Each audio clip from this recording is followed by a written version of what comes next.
The real benefit of really big travel, like the kind that we get with our new EVO Trailing Arms, it's that we can now hit really big bumps and at really fast speeds. However, being that we are one of the very first to have this kit installed on our Jeep, we are having to address a few anticipated issues. In an effort to help keep our rear end under control, we decided to install a RockJock Antirock system and with their all-new heavy-duty 28 spline torsion bar.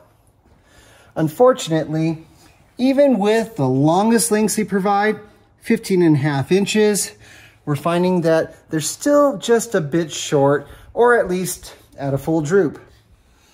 Pulling the arm and link totally straight, like they never should be, you can see they're still off by about 1.5 inches. Of course, it wouldn't take much to bolt these up anyway, and I would argue for daily driving or even rock crawling, we'd probably be okay, and mainly because of the heavy torsion bar.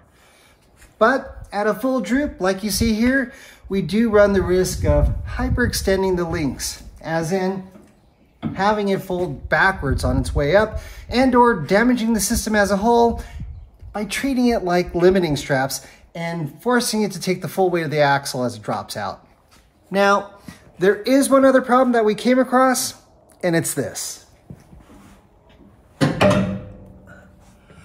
Even with the links that we already have, you can see that the sway bar arms are coming really close to hitting the fender wells when the axle comes to a full bump. Any longer, and they probably will.